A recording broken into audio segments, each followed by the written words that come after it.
The Biden cabinet continues to take shape this week. Janet Yellen for Secretary of the Treasury and Neera Tanden for Budget Chief. More economic side of things this week. What do you make of it, Ed? Well, these are all, again, seasoned professionals that he knows personally. They're not people he has to give a tryout to. They're not people who don't know their way around budgets and government budgets and all the kinds of things you need to know about to do this job well. He's very cautious in this regard. He threw one bone to the progressives near Tandon, who is progressive but not radical.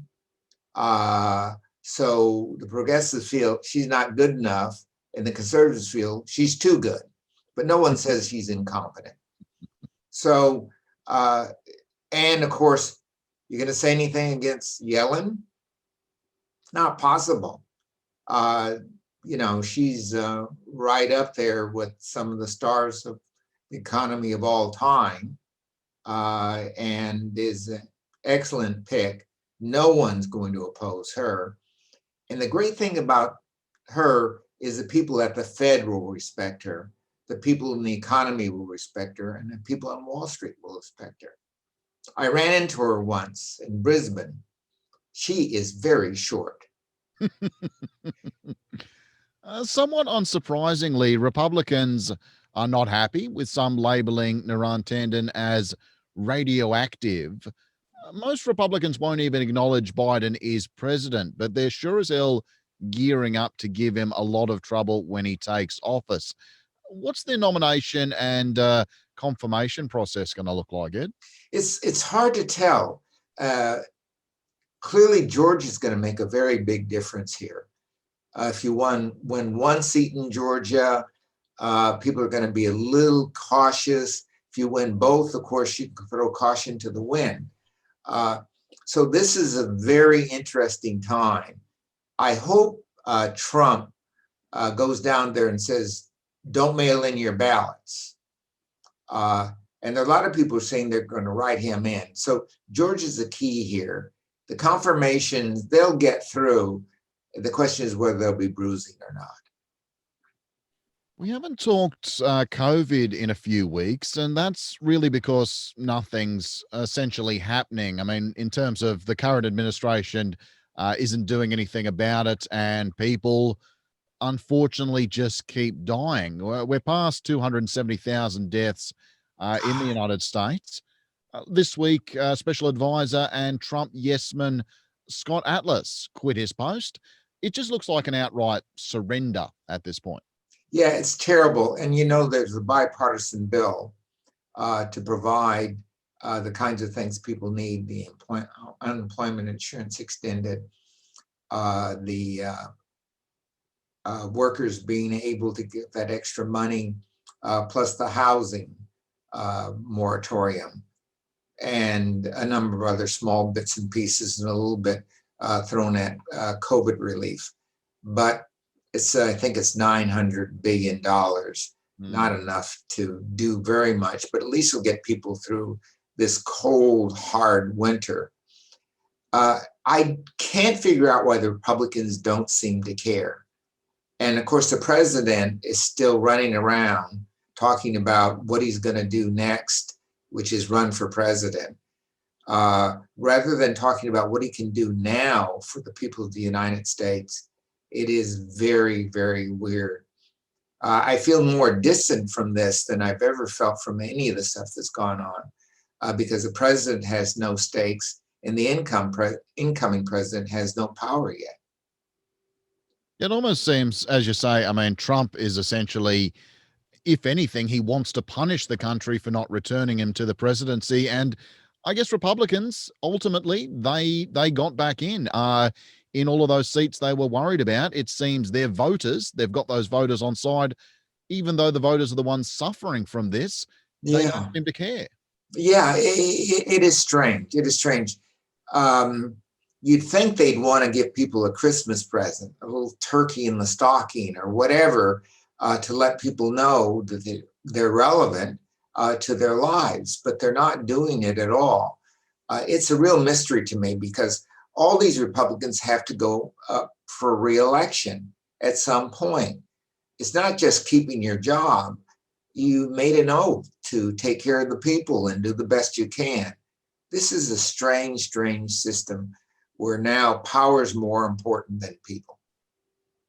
Maybe Mitch McConnell is due for a visit from three phantoms over the course of the night.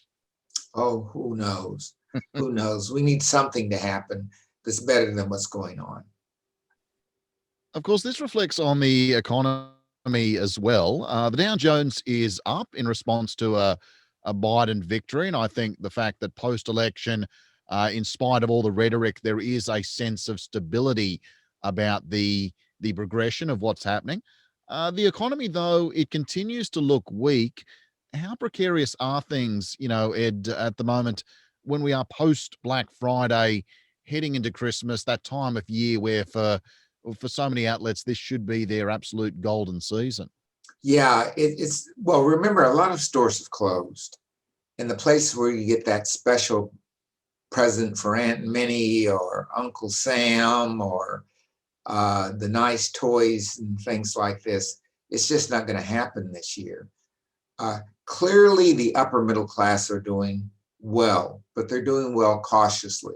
They're working for home, but some of their jobs are disappearing as well as this thing gets tighter. I'm not sure what the next step is, but it's going to have to be, the Fed says, a gigantic infusion into the economy, not just a small one, but trillions will have to be infused in the economy to kickstart it.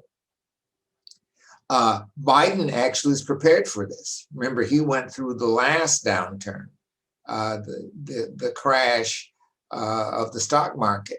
So he knows how to begin to fix these things. And he's putting in place people on his economic team that went through it with him. So they'll know how to steer the right course. The question on is, will the ship be so far underwater that it doesn't matter what they do? And moreover, if the Republicans are throwing people off the ship or putting bombs in the bottom of the ship, it's going to be very, very difficult. I think we can probably expect them to start screaming bloody murder as well, once the deficit starts going up, in spite of the fact, we've seen it increase $7 trillion under Trump.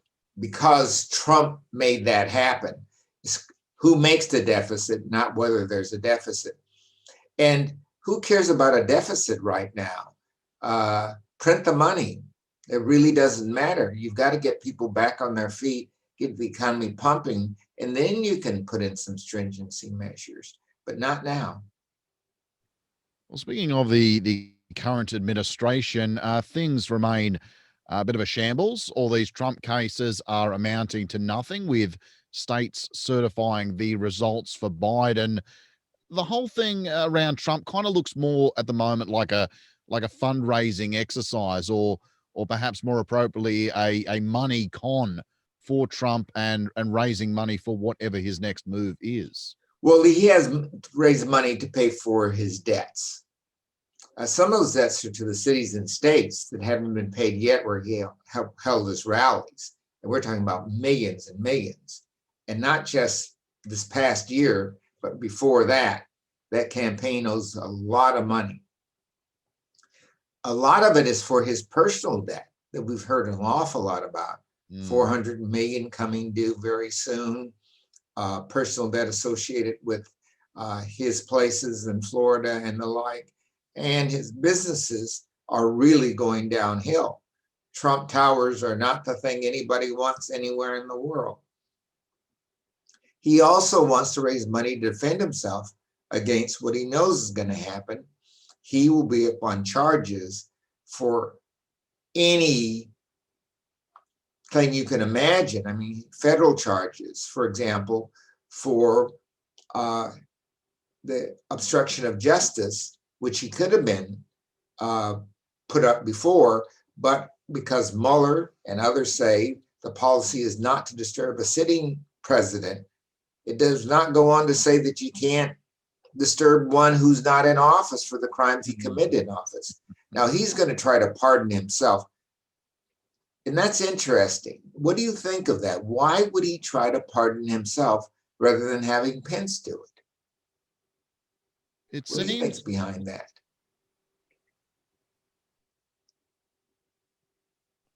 as we say, Trump's pardoning frenzy has kind of begun. We noted last week, and we've got Rudy Giuliani apparently angling for one. Trump, as you say, looking to pardon himself.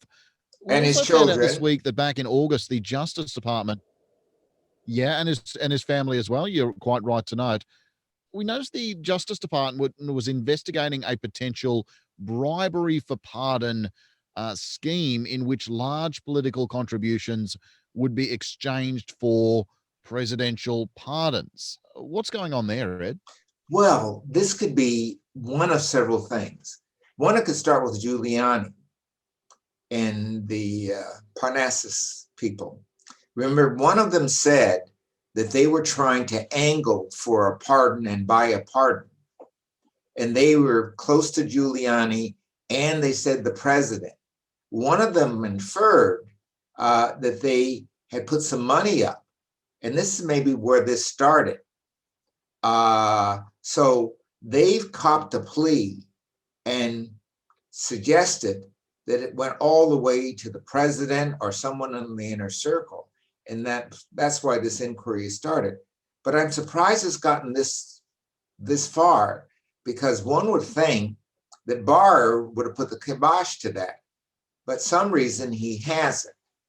And maybe this is his ultimate revenge over the president, because an investigation like this is going to follow him out of the door.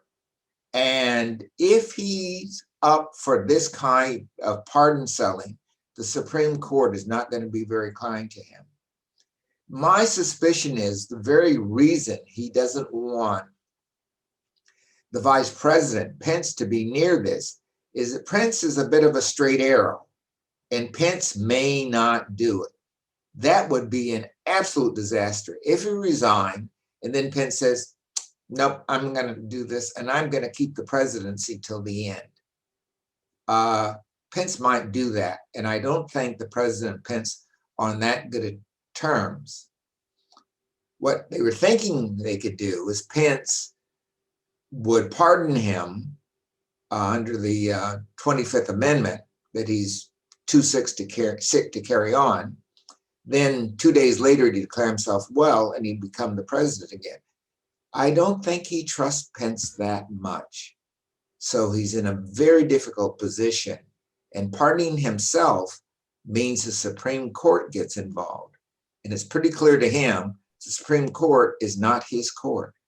So where does he go from here? We have two things at play here.